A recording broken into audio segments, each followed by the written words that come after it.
মহান রব একটি স্বাধীন বাংলাদেশে দ্বিতীয়বারের মতো নিজেদের গণতন্ত্র, নিজেদের অধিকার, নিজেদের কথা বলার যে স্বাধীনতা, যে বাক স্বাধীনতা, এটা আবার ফিরে দেওয়ার জন্য সে মহান মুনিবের দরবারে শুকরিয়া আদায় করছি। সাথে সাথে শ্রদ্ধার সাথে স্মরণ করছি সেই সব শহীদদের যারা 24শে জুলাই আন্দোলনে আমাদের অনেক সহযোদ্ধা, তাদের নিজের জীবন দিয়ে, তাদের নিজের জীবনের লাল রক্ত দিয়ে এই বাংলাদেশের বুকে আবার নতুন করে বাংলাদেশের নামকরণ করেছিলেন। সেই সব শহীদদের আত্মার মাগফিরাত কামনা করছি। সাথে সাথে শ্রদ্ধার সাথে স্মরণ করছি, সম্মানের সাথে শ্রদ্ধা করছি সেই সব ভাইদের যারা এখনো হসপিটালের বেডে পঙ্গুত্ব বরণ হয়ে আহত অবস্থায় বিছানায় কাতরাচ্ছে, তাদের সুস্থতা কামনা করে আমি আমার কথার দিকে যাচ্ছি। প্রিয় সুধীবৃন্দ, আমরা আজকে এমন একটি সময়ে দাঁড়িয়ে কথা বলার সুযোগ পেয়েছি। দীর্ঘ অনেক বছর ধরে আমরা এমন স্পেসে দাঁড়িয়ে কথা বলার সুযোগ আমাদের ছিল না। আমার স্টুডেন্ট লাইফের কথা যদি বলতে চাই, আমরা যখন ক্লাস 5 থেকে ক্লাস 6 উঠেছিলাম, তখন থেকে আমরা বিভিন্ন রাজনৈতিক প্রতিহিংসার শিকার হয়েছিলাম।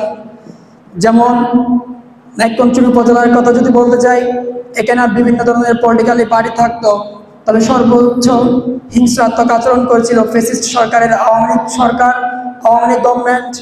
ছাত্রদের থেকে শুরু করে যে কোনো বয়সের মানুষকে সরকারের বিরুদ্ধে আচরণ হয়, রাষ্ট্রের পক্ষে কোনো কথা বললেও এটা তারা মনে করত এ দেশের জন্য, এ সরকারের জন্য কালসাপ মনে করে সেই সব ভাইদেরকে তারা জেল জুলুম অত্যাচারের মাধ্যমে, নিপীড়নের মাধ্যমে দমিয়ে রাখত।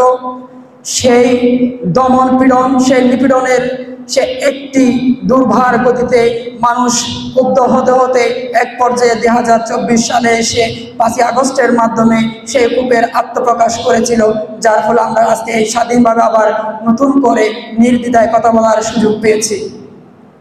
আমরা যদি বলতে চাই, এই আন্দোলন শুধু বাংলাদেশের ছাত্র জনতার আন্দোলন নয়।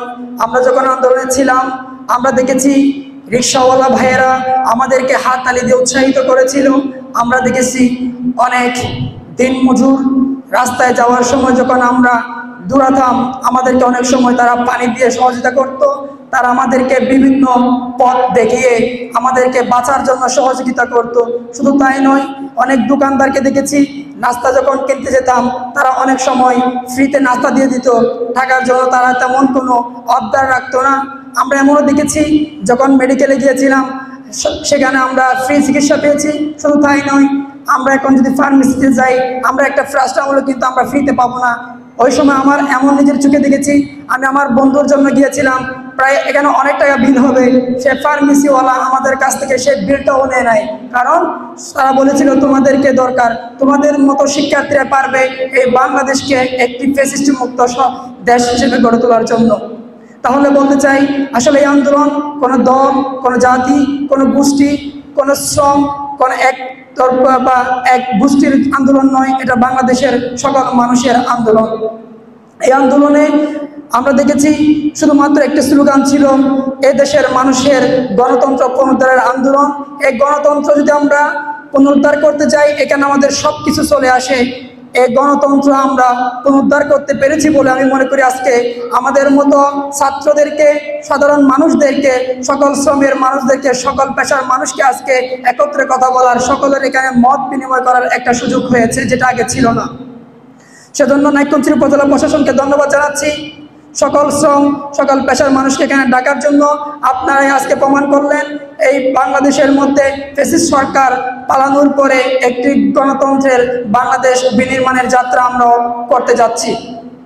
উপস্থিতি, আমরা জানি আমরা অনেক কষ্টের মাধ্যমে, এই আন্দোলনের মাধ্যমে একটি নতুন বাংলাদেশ গড়েছি, কিন্তু আমরা সেই বাংলাদেশ বিনির্মাণের আমাদের কিছু লক্ষ্য ছিল, যেটা আমরা এখনো সেই লক্ষ্য থেকে 50% আমরা ফিল আপ করতে পারিনি। যেমন আমরা যখন বিভিন্ন সময় প্রশাসনিক কোনো কাজকর্মে করতে যাই, ওখানে আমরা এখনো আমাদের সেই সব বৈষম্যের শিকার আমরা এখনো দেখতে পাচ্ছি। শুধু তাই নয়, আমরা এখনো সে আগের মতো দুর্নীতিবাজ, কাজের মধ্যে অনিয়ম, অসৎ মানুষের এখনো বিভিন্ন পদ স্তরে এখন তাদের স্থান রয়ে গেছে, যাদেরকে এখনো পর্যন্ত সেসব পদ থেকে অপসারণ করা হয়নি। আমরা তেমন বাংলাদেশ চাই। আমরা স্বাধীনতার জন্য আন্দোলন করেছি, স্বাধীনভাবে শুধু বাঁচার জন্য নয়, স্বাধীনভাবে সকল মানুষের, সর্বস্তরের মানুষের অধিকার রক্ষার জন্য আমরা আন্দোলন করেছি। শুধু নিজের অধিকার রক্ষা করার জন্য আমরা এই আন্দোলনে শরিক হইনি।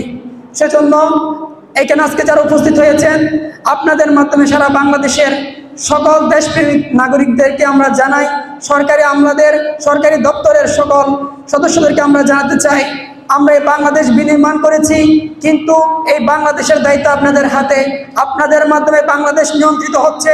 আপনারা যদি সততার সাথে আমাদের আন্দোলনকে, আমাদের যে একটি রক্তের মাধ্যমে নতুন বাংলাদেশ বিনির্মাণ হয়েছে, এই বাংলাদেশকে যদি আপনারা দীর্ঘস্থায়ী টেকসই করতে চান, এর জন্য সর্বপ্রথম যারা সরকারি চাকরি করেন, অবশ্যই আপনাদের তৎপরতা অবশ্যই প্রয়োজন। কারণ আপনারাই হচ্ছেন সরকার, আপনারাই হচ্ছেন সরকারের আমলা, আপনারাই হচ্ছেন এই বাংলাদেশের সর্বোচ্চ দেশের পরিচালনা বডি।